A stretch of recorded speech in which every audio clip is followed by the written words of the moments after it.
This an all-out blitz, real hard hits, them other podcast trash, we gon' make them all quit. We cover all the topics with intelligence and logic. I know you wanna score, but ID gon' stop it. We from Texas, so that mean that we Texans. Breaking down the X's and O's, our profession. No complaining, just training, you see the progression. They had a Pro Bowl for talk shows, we get selected. We gon' celebrate every win like a birthday. Ray J with the news, first with all the updates. Spin move on the competition, yeah, we juking them. You not really in touch if you not tuning in. This is Crenshaw, Briggs, and VT. We want the touchdown, we not trying to go for 3. And it's best if you get up out the street, cause them bulls out the pen and they bout to stampede.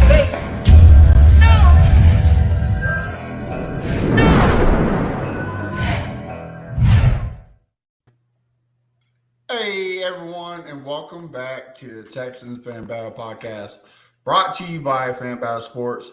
As always, I got my amazing trio, starting off with my A1 since day one. Just like Drake, we started from the bottom, now we're here. Mr. Crenshaw, what's up, buddy? What he do?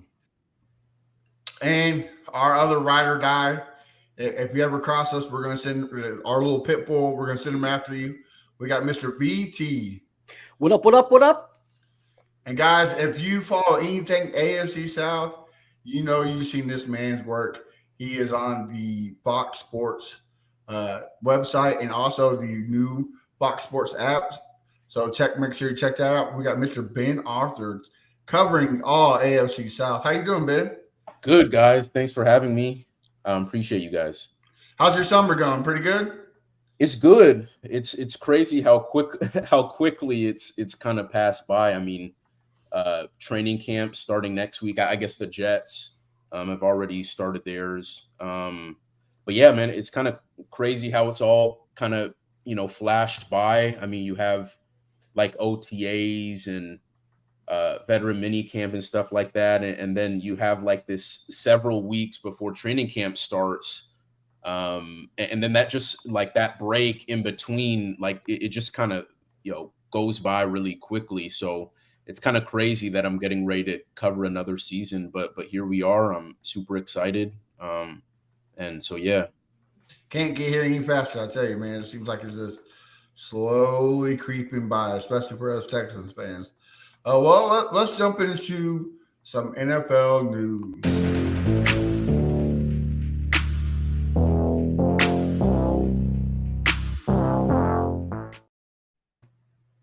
Well, let's talk about the big one.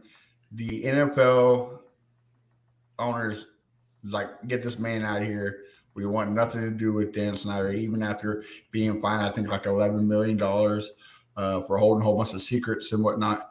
Ben, I'll start with you. How are you excited that the Commanders are being sold, or what's this going to do to the NFL, culture-wise? Yeah, I mean, it's just a breath of fresh air. Obviously, I mean, the whole situation with Dan Snyder and the Commanders has been a headache for several years. We've seen the reports of kind of sexual misconduct, sexual harassment. I saw a report, I think a couple days ago, about kind of how Snyder had I think it was something about blackmail. It's just kind of a lot going on with that situation, and I know that he had kind of made a lot of enemies with other NFL owners, and so I think everyone in the NFL is just kind of ready to kind of turn the page, fresh start, a new chapter. This is a very proud franchise that's kind of had this mess swirling for the last several years. And so I know a lot of people in the DC, DMV area and whatnot are kind of excited to kind of move forward, like not just those people, but just the NFL in general, just because of all the dysfunction that has kind of gone on with that franchise and the reports that have come out about that franchise. And so, yeah, I mean, it's going to be kind of a new day for the Commanders, and hopefully for their sake, they can kind of reclaim kind of the success that they've had in the past, and they've had some iconic players there, and had some good teams, and hopefully this new ownership group led by Josh Harris, I believe he's involved with the 76ers and whatnot, and we know how they've kind of built themselves from what was kind of the process and whatnot, and kind of become a more relevant NBA franchise in the modern day. And so hopefully, for the Commanders' sake, they're they're kind of out of the dark ages now. It seems like so. So yeah, we'll kind of see what kind of unfolds with them moving forward. Chris, speak to me. What's your take? I mean, like I say, I'm glad it's over. I mean, this guy been in the news since they want to change the name. It's been a mess. I mean, I don't understand why these rich guys feel like they're entitled. They could do what they want to do to women. It happened on the plane, right? Is that correct? It was on the plane. That was one of the reports. One of the reports, yeah. I don't understand why they want to be entitled. You want to be freaky? Just have them sign the NDA. Do your thing, man. You got to do it just because I got money and everything. But I'm hoping that this new guy, bring them back, because I like the Redskins, because of Doug, won Super Bowl and everything. So, but that's about it, man. As many of our viewers are watching, they know my dad's passed away Saturday. He's a big Cowboys fan. So that the only bad thing about my dad passing is that I have to now cheer for the Cowboys every now and then. So that hurts me a little bit because I can't stand the Cowboys. BT, what's your take on this? I think it's a blessing that he's out of the NFL. The dude, they actually fined him $60 million because he hid $11 million from the other teams. You could do a lot of things, and NFL owners will stick up for you, but if you take their money, they're coming down for you hard. And they basically slapped them around with the $60 million fine. He was found that he actually hid information from Mary Jo White, which was the investigator that has been investigating these things in the NFL.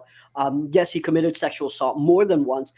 He actually took the passport. So he flew cheerleaders down, took their passports away so they couldn't leave when they wanted to. I mean, to me, that's kind of kidnapping. I mean, honestly, you could even make an argument for sexual trafficking at that point. So, I mean, the dude is just gross. Not to mention what he did to all the fans of the Washington Commanders. I mean, the name is horrible. He had the chance to get the Admirals. He could have gotten the Red Hogs. He just had to spend some money. We're talking like $2 to $5 million. We're not even talking a ton of money here.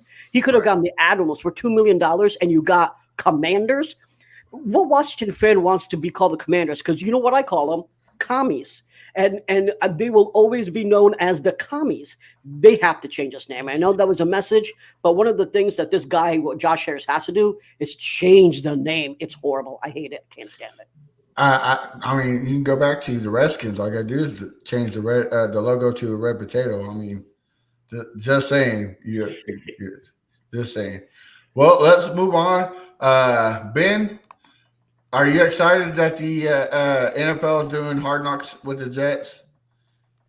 Yeah, I mean, it's gonna. I mean, you had to do it with the Jets, right? I mean, because of everything that's kind of gone on with them, and Aaron Rodgers coming in, and just what that team is in itself, and we know kind of the young talent they have now, like with Sauce Gardner and Garrett Wilson, and they have these kind of big personalities, and with Aaron Rodgers coming into that, I mean, it was a no-brainer. I know the Jets didn't want to do it, and I get it, right? Like, that's kind of a distraction, having cameras everywhere. And so how do you feel that they said that it will not allow NFL films to record the cuts?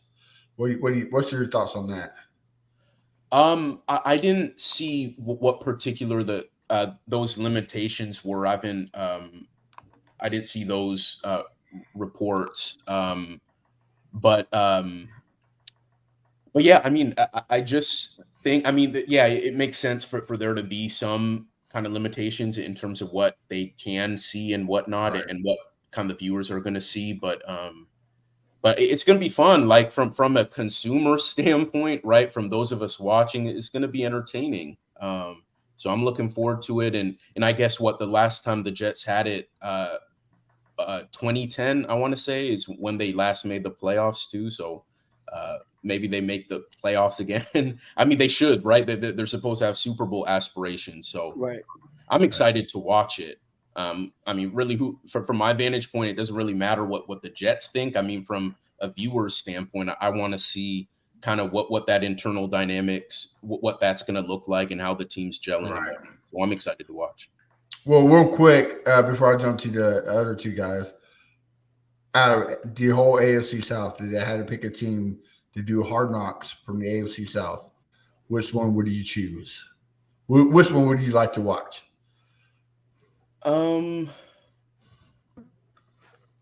Well, I would say that the Jaguars. Okay. Yeah, I mean, they're clearly the best team, but I don't know. I just really like the personalities on that team, and having been around them, interviewing some of the guys, and being around some of the coaches, I just think it would be really entertaining too. And I know that they're a very close team, and obviously having a guy like Trevor Lawrence, who's become what he's become, and kind of seeing how he's kind of seeing the game, and his relationship with Doug Peterson, and Josh Allen, one of their top edge guys. Like, he's one of the best quotes like in the NFL, like in my experience of guys I've talked to one-on-one. Like, he is as open as they come. And so I think he would be great in that setting too. Evan Ingram. I mean, I think it'd be really, really entertaining. I don't know how interesting the Titans would be, just because I know how Mike Vrabel runs the ship, and kind of Patriots-esque type culture. I just don't really see that being all that interesting.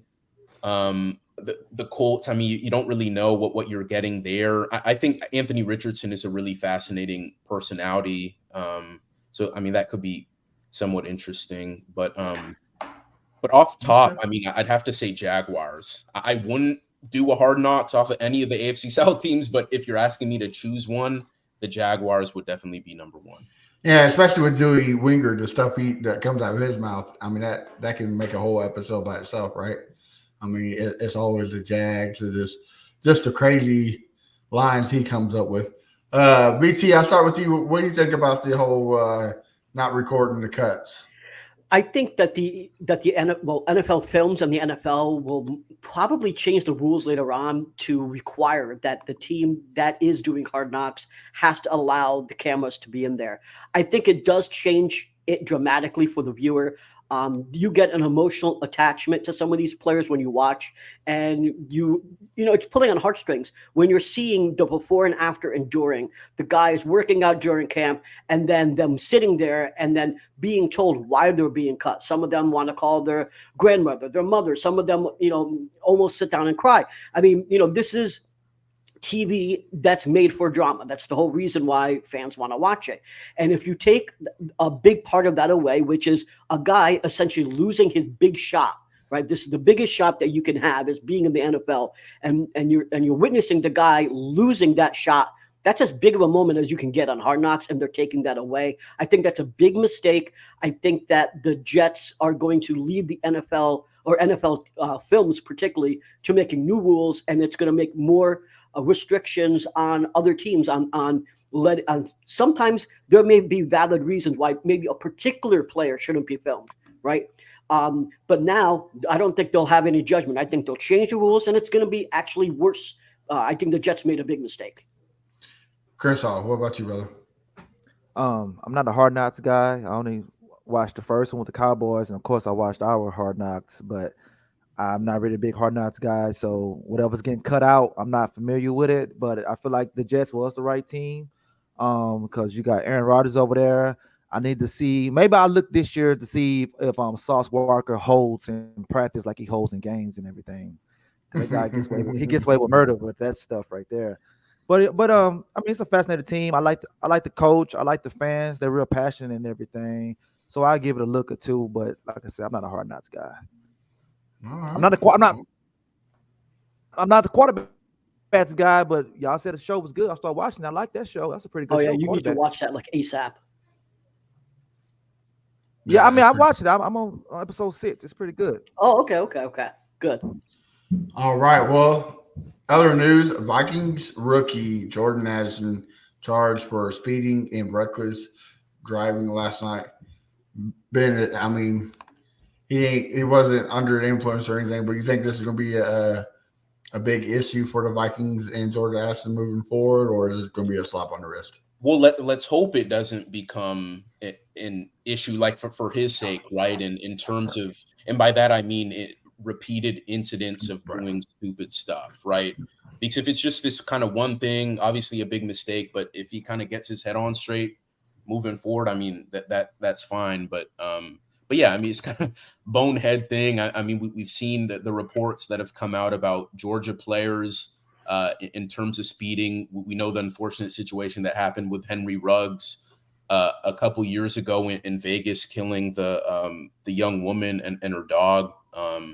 And so we see so many examples of this kind of turning out badly. And for a guy who just got into the league, hasn't even gotten into his first training camp practice yet, and to have a situation like that, it's really unfortunate. But like I said, like, let's just hope that it's not kind of a pattern and it's just kind of a one-off mistake for his sake and for the Vikings' sake, because he is a talent. I think him and Justin Jefferson together could be a really cool tandem in Minnesota for that community to rally around. So that's what I have to say on that.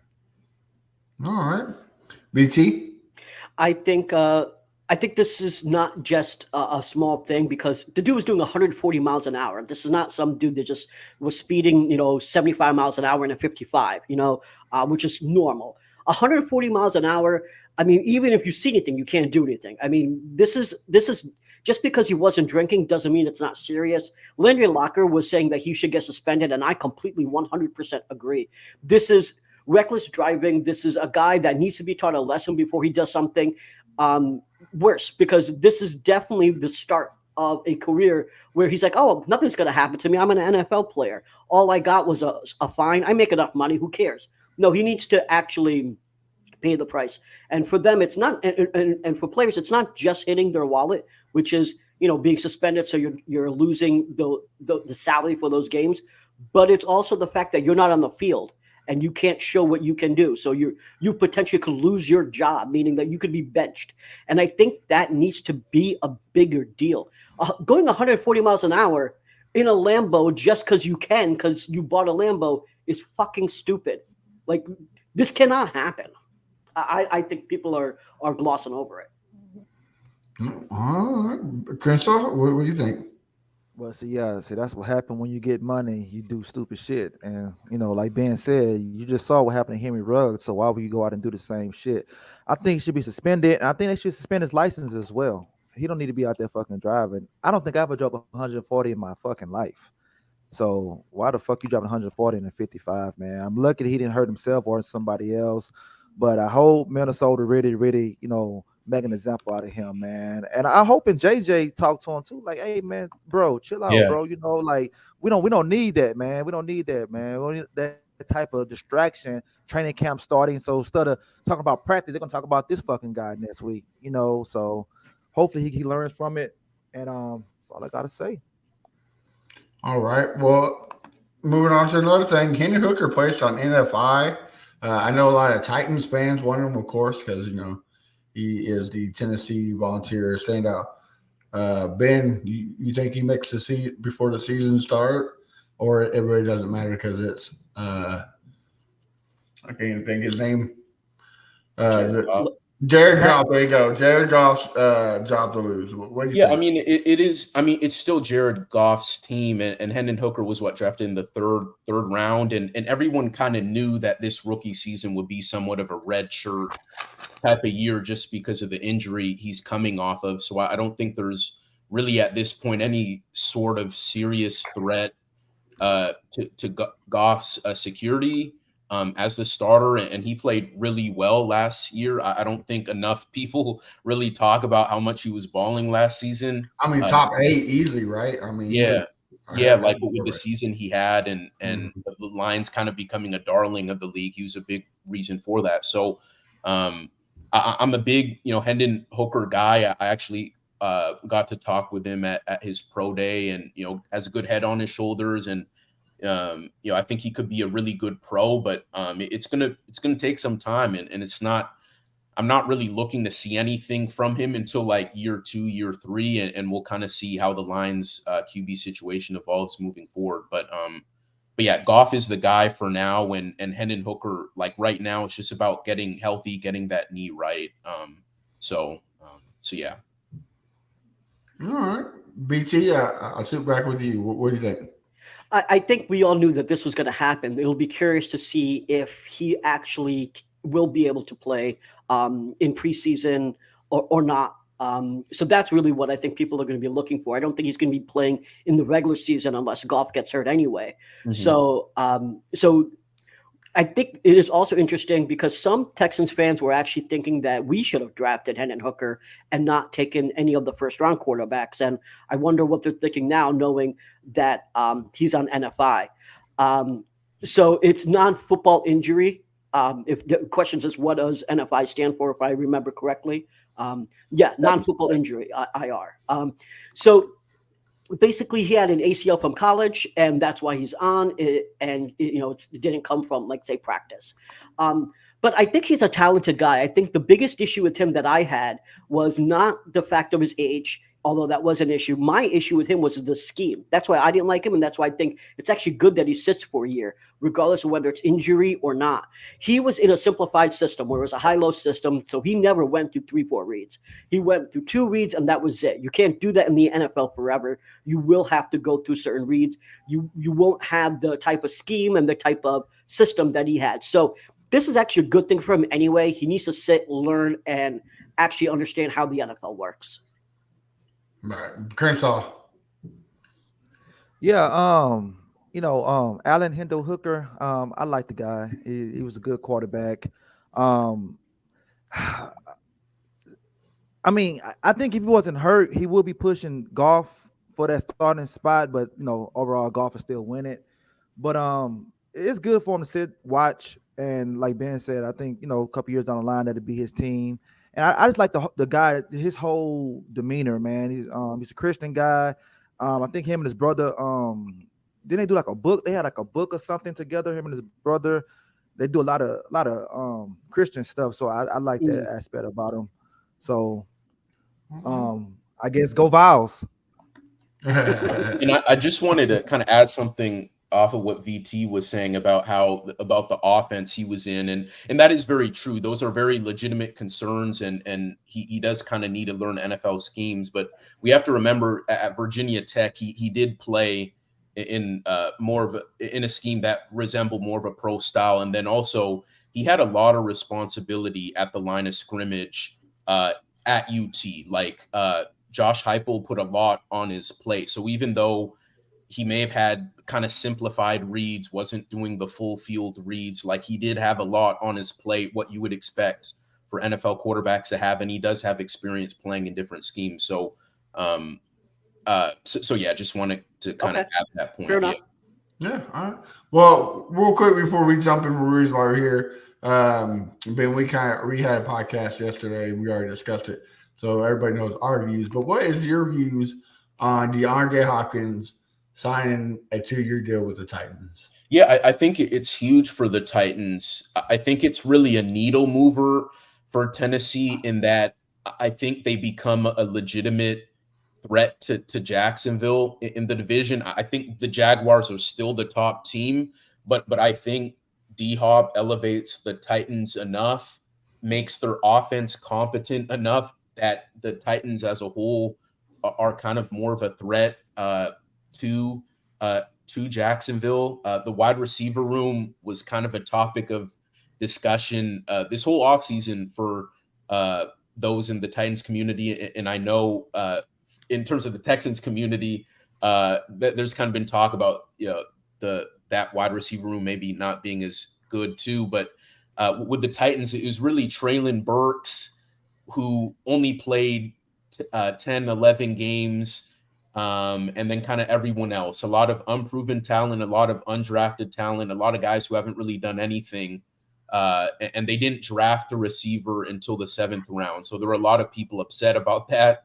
And so to get a guy of DeAndre Hopkins' caliber to pair with Treylon Burks, who should be much better in year 2, I think that's a really strong receiver tandem, assuming Burks takes those steps and kind of stays healthy. You have those two, and you have a really good rising tight end in Chigakonkwo. You obviously have Derrick Henry in the backfield. They have a nice little group of skill guys to work with that I think gives it makes this offense respectable enough. And this is a Titans defense that is still very strong.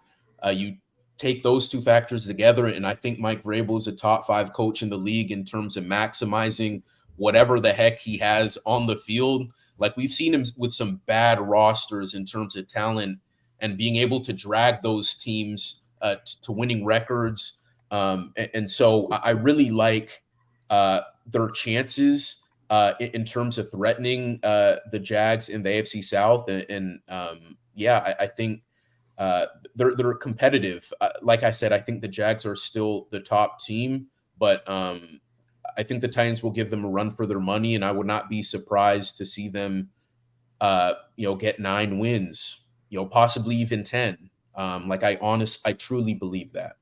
All right. Well, guys, let's jump into why we are here. You ride with me, you can slide with me if you feel like 550 on the 5 stick, you can get high with me, that's a deal, right? Ride with me if you're right. Well, Ben, last night we talked to trainer Alexander Weber, and he said that Jacoby Francis is the one who impressed him much. We've been hearing his name all offseason. Is this guy, is he on your radar for impressing you? If not, who's one guy that has impressed you so far this offseason? Yeah, well, first of all, I will say, I didn't get to hit the Texans during the offseason workout, so I'm not going to get to see them until training camp. So I didn't see what Jacoby Francis was able to do, and I'm sure he's going to have a really good chance this year in terms of offering depth in the secondary. But I'm really high on Tank Dell, honestly, and I know he's a guy that people talk about a lot, but you look at this wide receiver room, and kind of like what I was saying earlier in terms of the D-Hop talk, the Texans also have a wide receiver room that you don't really look at it as a threat, right? Like, you don't really know what you have left in Robert Woods. John Mechie is coming off of a year he had leukemia, and so you're not really sure what you're going to get from him. And so whatever Tank Dell can give the Texans is going to be huge. And we know he's a shifty guy in terms of getting in and out of breaks. He's definitely smaller, but I really like his ability to get open and create separation. And I think he's going to be a favorite target for CJ Stroud and whatnot. So I'm really looking forward to seeing what he has to do. And the opportunity is going to be there, like I said, just because of the state of that receiver room. So, I was a big fan of Tank Dell in the pre-draft process, and seeing him go to Houston, a place he played in college, is cool to see as well. So I would say Tank Dell is probably number 1 on my list in terms of guys I really want to see. Well, hopefully he can be like Hakeem was to the Rockets and just be amazing from Houston to Houston. BT, what's your thoughts? So I just want to, first, for anyone who didn't watch the show yesterday, Alexander Weber is Laramie Tunsil's brother, but he's also a certified professional trainer and a nutritionist. And he works with many Texans players, including Christian Harris, obviously Laramie Tunsil, so many players. And one of the players that he was talking about was Jacoby Francis. Jacoby Francis was an undrafted free agent. He's 5'11", 193 pounds. He was signed from the University of Memphis in 2022. So those are like the quick facts about him. Now, we have heard reports about him that he's made plays.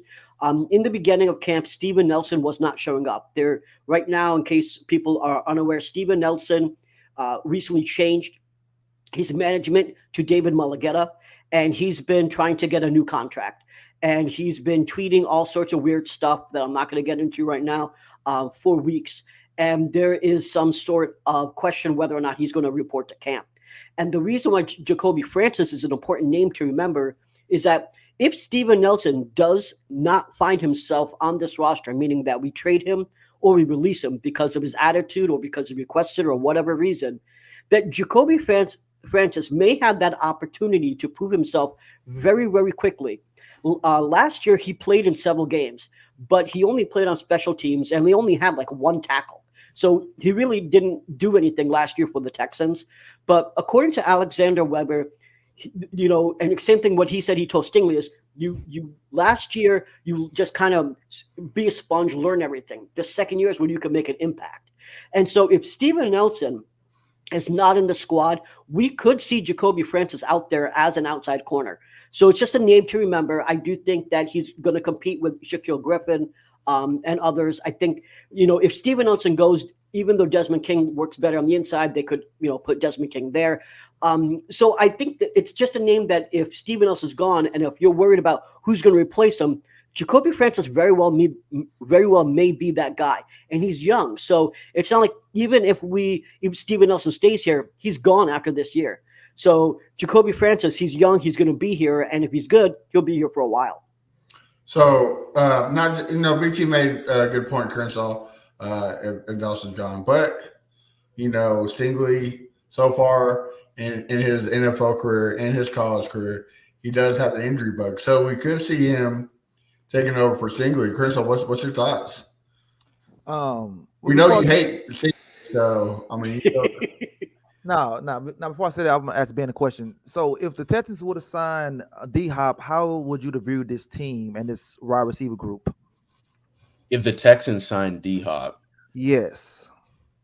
That's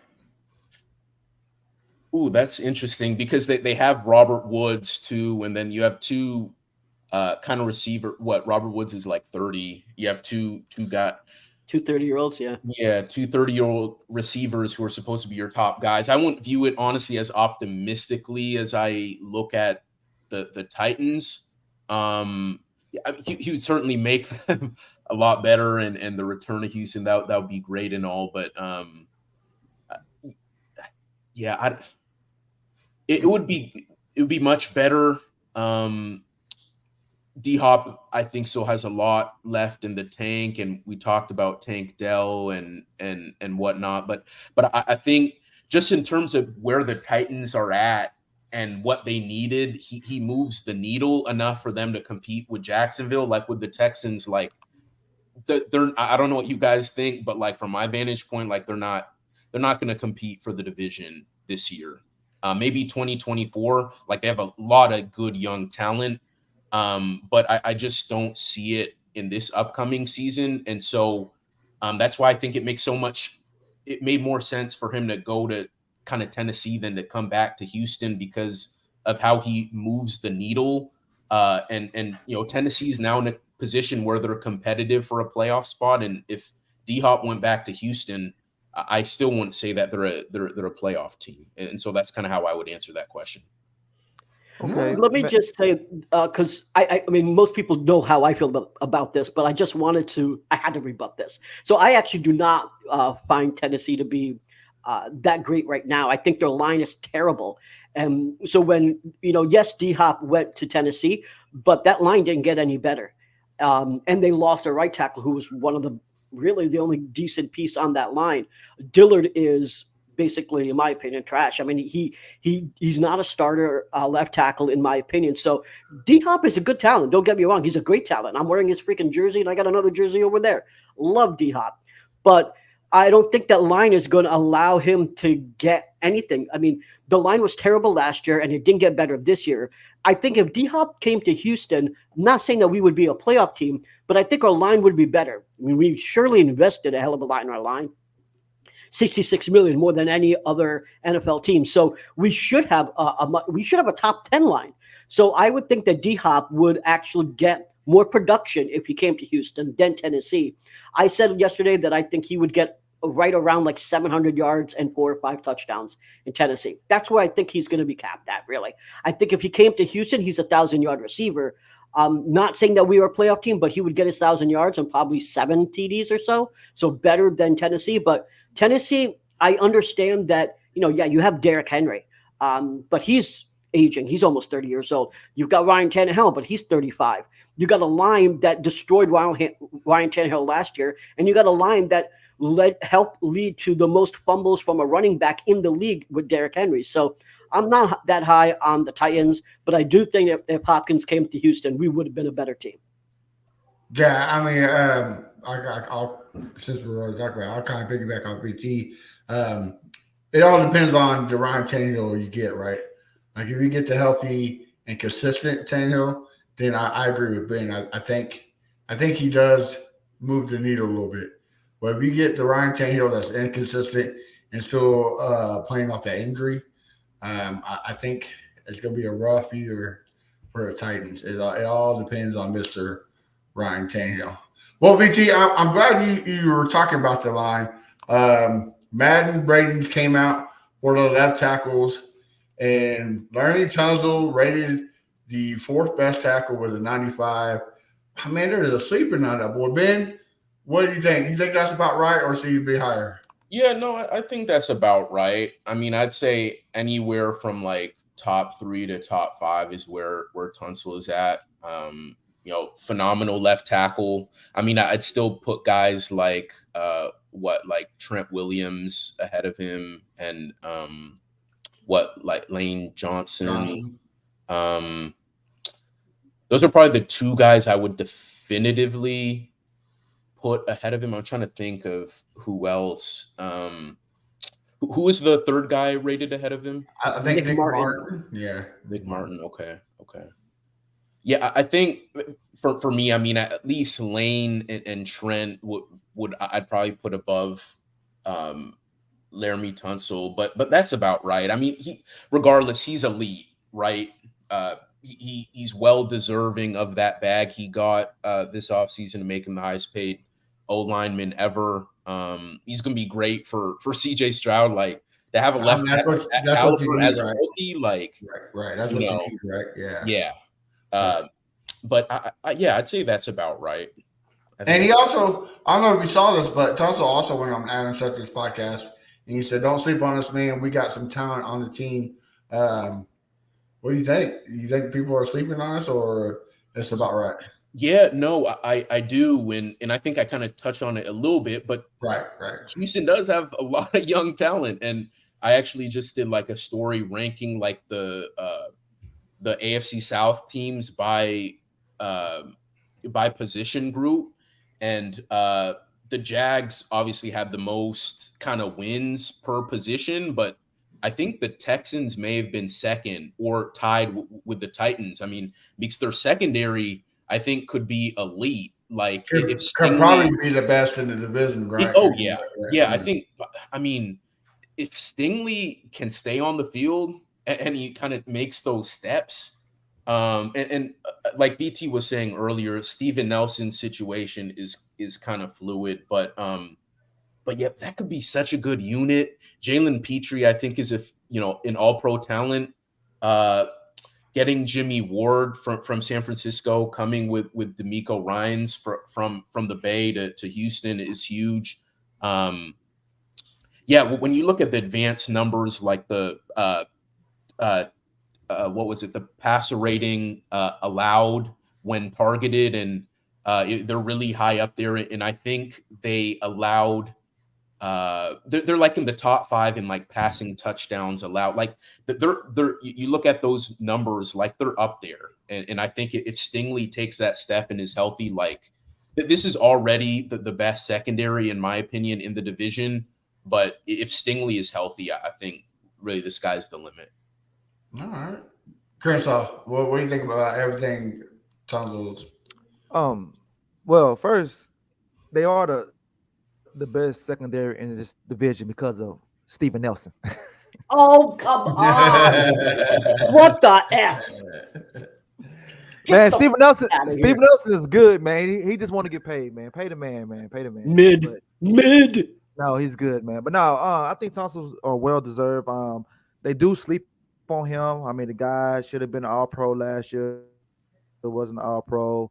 I'm glad he's still here. I'm glad that there's no holdouts because I need somebody to protect my quarterback and everything. Like BT said, we spent a lot of money on the offensive line. We better be fuck a top 10. We need to be top 8 at least, man, because that's the way this team is going to roll. If the line's good, CJ is going to be good. The running back's going to be good. The offense is going to flow. Give him time to find his reads because he's going to need time since our wide receivers are mid, as you say, VT. But like I said, I just hope Tunsil get his due. I hope he get his due. I hope he get his All-Pro. And, put us on the map, man. The last 3 years, man, it's like Houston. That's in Texas. I'm tired of hearing that shit right there, man. All right, VT. So I think that last year he was snubbed. I think he had an All-Pro year last year, and the only reason, honestly, is because he's playing for the Texans. I said similar things about Jalen Petrie. Petrie and Tunsil were the 2 best players on this team. I love Dameon Pierce, don't get me wrong, but he didn't have a 1,500-yard season or something, so he's not going to be at that level yet. But Petrie and Tunsil, stars all the freaking way. I just want to know what you have to do necessarily to get like an 88, 98, because he gave up 1 sack, not a lot of pressures. He had some false starts, but he was playing with the worst center in football. So I guess they're not his. It's even though it's not his fault, it gets attributed to him. But I mean, I don't understand why he wouldn't be a 99 this year. We got Juice Scruggs. He should be much better than Scott Quisenberry. He better be. And hopefully Kenyon Green is healthy. And so you're right, Crenshaw. Like, we should be not just top 10, we should be better. We're definitely spending the money for it. And we're probably going to extend Tytus Howard. So that's coming up soon. So, yeah, our line should be at least a top 10. And Tunsil, come on, man.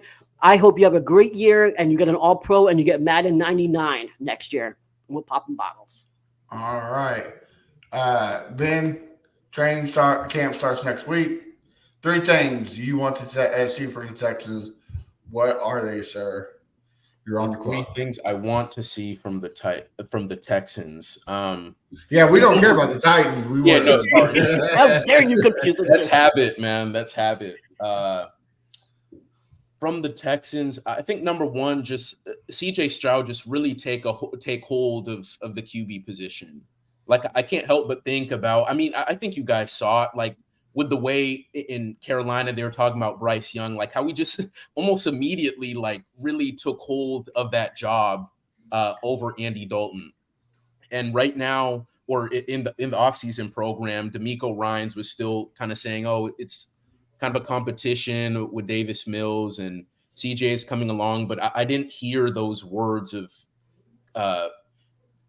those definitive words of, yeah, like he's the guy. And I want to start hearing those words. I want to see CJ kind of take those steps to become the undisputed guy. I mean, he's obviously the future, right? And he's going to play.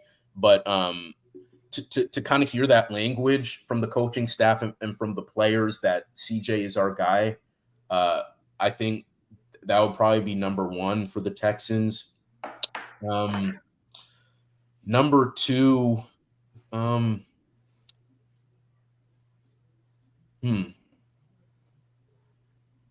caught you off guard, didn't we? Yeah, no. I mean, the defense, I don't know how much we're going to really see, like with the run defense in particular in the practice setting. I mean, that's probably going to be more in like preseason and getting into the regular season. But I want to see DeMeco Ryans really work that magic in terms of we all know how bad the Texans were, especially against the run last season, and just seeing those guys up front, like Will Anderson, bringing him in, Sheldon Rankins, Christian Harris taking a step, all those guys. I want to see those guys flying around like in the trenches. I want to see them making plays, making life hell for the offense. Really challenging Stroud and the O-line and all those guys. That's what I really want to see. And that's partly why DeMeco Ryans is here, because of his resume with the 49ers and what he did. And so I would say that's number 2, just in terms of the run defense and seeing those front 7 guys take a step. And I think I think number 3, I think VT, Crenshaw, you guys kind of touched on it, but the O-line. And again, this is probably a thing where we won't really see anything till the preseason and into the regular season, but they're dedicating a lot of money, a lot of cash, a lot of cap space for this O-line to be good, for Dameon Pierce, for CJ Stroud, for the offense to get into its plays. For the future, right. Yeah, for Stroud to have time. It's going to help his development. It's going to help Pierce, who's supposed to take pressure off of CJ if he has those holes with the line blocking well up front. I need to see those guys, play to the money, because this was the part of the Colts' downfall last season. They had the highest paid offensive line in terms of cash and cap space, cap dollars, and they allowed 60 sacks, second most in the league. Matt Ryan looked lost, like he didn't have any time for anything. We all know how they kind of imploded. The O-line is kind of key to everything, and we have another case here with the Texans, another team in the division, have committed a lot of money up front, and with a young quarterback coming in, the number 2 overall pick, the guy who you need to be your franchise guy, he needs to have time to kind of get into plays and to make his reads, and for Dameon Pierce to be able to help him in terms of taking pressure off him. So the O-line, I would say, is number 3. Okay. All right. Okay. Well, before I shoot you the Crenshaw and BT, I'll do mine real quick. I would agree with Ben. It has to be number 1. CJ Stroud, right? He's number 1. Like, that's everybody. You got to make sure he's the guy. Number 2, I want to see who's going to stand out to be the number 1 guy in receiver. Either that's Robert Woods, Nico Collins, maybe a Tank Dell or Mechie. Any one of those guys need to come out and take that position. And second off, the defensive line, that front 7 was just god awful. Hopefully they turn around. Benny kind of talked about the run tackling. We got to definitely improve that. So those are my top 3. Crenshaw, bust out those flaming hot Cheetos. What's yours, bro? Well, of course, number 1 is CJ. I got it because I don't want to see the other 2 guys. I don't care about the other 2 guys. CJ. And then offensive line, mainly the Juice Man and Kenyon fucking Green. Those are 2 guys I mainly want to see. And number 3, I'm gonna go with a coach. I need to see our defensive coordinator. I need to see is he calling plays, what he's doing with those guys, because what he does to that defensive line is going to help out the whole damn team. If we could go from the worst rush defense to the middle of the pack, that's right there. Win us 2 or 3 more games right there. So those are my top 3 right there, and I'm going to keep a real good eye on that right there. Hey, if not win us a couple games, keep us in games, right? That's what we need. I mean, shit, we was in the games. We were in those games. Yeah, we just the offense was just shitty. Yeah. 15 points a game. So that's why we All need right, that O-line. All right, BT. So what I want to see, and first of all, I'm not even going to talk about CJ Stroud because I think it's a foregone conclusion that he is going to be QB1 when we go against Baltimore. So I'm fine with however they want to play this out. If they think that CJ will do better if he is given a task of beating out Mills, it's going to happen. It's just, let it go. I know that's going to happen. That's not even my question. So the first question is, who is playing on the O-line? Is it going to be Green? Is it Patterson? Is it Michael Dietrich? Who is going to be at guard at that position? At the center position, it's got to be Scruggs. But I want to know who is taking snaps more often, because Quesenberry was out there taking snaps with the ones. That definitely cannot happen. So the first question is the O-line. As you said, Ben, the O-line is the key to the entire offense. You can't have an offense without the O-line. Last year, as bad as Davis Mills was, the O-line was disgusting. It was like 26 overall in the league, and the interior O-line was just garbage. So that has to be fixed. In order to know if it's fixed, we have to see Kenyon Green healthy and actually on the field. And right now, he's been recovering from a knee injury, a shoulder injury, and last year he had a concussion too. So he hasn't been healthy. So that's number 1. Who is on the O-line? Number 2, I want to see what's going on with Steven Nelson. Is he reporting to camp? If he's not reporting to camp, who's taking that spot? Is it Jacoby Francis? Is it Shaquille Gilbert? I think we will be a top Yes, I do hate Scott Quesenberry. He's my arch nemesis. The only one I hate more are the Titans. The Titans are my second nemesis, but number one is Scott Quesenberry. And number 3 is Kenyon Green. Go ahead. No, it's not Kenyon Green. So I think we have a top 5 secondary in the league, not just great in the division. I think that's the type of talent that we have with Stingley, Petrie, and yeah, if Nelson wants to stay, if he doesn't, get him the hell out and have Jacoby there or put King on the outside. But I want to know who's going to be here. That's critical.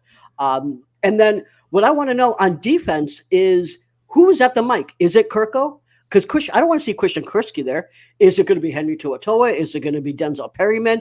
Who is at the mic is going to be very, very important to me. Because if Kurski's out there, well, there goes any coverage. We're just basically not going to have any great defense if Kirko's out there. So my real thing is who is playing at those positions, because we'll find out how they play in preseason and so forth. But I want to know who is actually playing at those positions. All right, Ben, before I sign us off. If it is Kirko, you're not going to kill yourself, right? No, but I'm going to slap some dudes at NRG. I'll tell you that. Just make it show. Nick Casario is going to get a little bit of spanking. Pause. Big pause. Ben, before we sign off, is there any rebuttals or comments to me, VTs, and Crenshaw's 3 things we need to see? No, I think between the 4 of us, we kind of hit everything of what's important. CJ, the O-line, like Kenyon Green. Kenyon Green is a big part of this, right? First round pick last year, had a bad year. Got injured in training camp, or it wasn't really fully. He missed a lot of time, a valuable time for reps, and then this year has missed the entire offseason program. And so him taking a step is going to be really important for the O-line, because I mean, you're set at left tackle with Tunsil. Juice Scruggs, as you guys have said, should be the center as a 2nd round pick. Tytus Howard is a good right tackle. Shaq Mason, I think, really improves their run game in particular. And he doesn't have a defensive coordinator calling plays, so that should help him. Yeah. So I think Kenyon Green is the X factor on the O-line. I mean, I think, I'll kind of leave it at that. But yeah, I think we kind of hit everything. All right. Well, in the wise words of my boy Crenshaw, this is the worst part because it's the end. Ben, we know we can find you on foxsports.com and the new Fox Sports app. Tell us where we can find you on social media and all the great things you have coming so we can keep an eye out. Yeah. First of all, thank you guys for having me. You can find me on Twitter at Ben Y. Arthur, like just one word. And same handle on Instagram as well. And on Threads too. I mean, I guess that's something we're doing now. So I'm on Thread, same handle, Ben Y. Arthur, one word. And yeah. All right. Well, yeah, we appreciate you coming on, Ben. It's always an honor. We need to get you on here during the season so we can backtrack and see the progress of these guys. BT, tell us where we can find you. You can find me at Brown Chubby Bear on Twitter. I'm also on Threads. So yes, that is a thing that we're doing. Hopefully Threads actually takes off. It's been kind of weak the last couple of days, but that's another story. So yeah, you can find me at Brown Chubby Bear. I'm on Twitter Spaces a lot. There's bits of dead time, but I'm back on Spaces, so come join me. We love arguing. And I love to argue with you. You can find my articles at Fan Battle Sports, and you can find the audio podcast on every single channel. If you're only watching us on Facebook or Twitter or YouTube, you're missing the podcast that I do with Leo, which is Texans Fan Battle After Hours. And this last episode, we talked about running backs. We talked about DeAndre Hopkins. And it's basically 2 guys with very different views that just ramble on for an hour straight. But it's a pretty decent listen. So check it out. Guys, don't get that confused with with OnlyFans, because it's not OnlyFans. All right. Now, speaking of OnlyFans, Crenshaw, tell us where we can find you at. Yeah, you can find me at Fifth Ward Crenshaw. I'm not on Threads, but like I told Ben earlier, I love his Threads. The boy got the Crenshaw shirt. Show the viewers, please. Show the viewers. Represent. I love it. All right, guys. You can find me at A1 Day One Texans, and you find this podcast, like BT said, on every major platform and every social media link, Threads, everywhere, all except OnlyFans. You cannot find us on OnlyFans. Thank God. Not yet, because they can right, not yet. When we start memberships, they maybe make you good will. money. Though. Yeah, they make good money on OnlyFans. Yeah. Hey, if that's what gets us out of here, you know. Coming soon. But guys, you have a wonderful week, and we will see you next time. Peace. Training camp, that's Wednesday. This is Crenshaw, Briggs, and VT. We want the touchdown.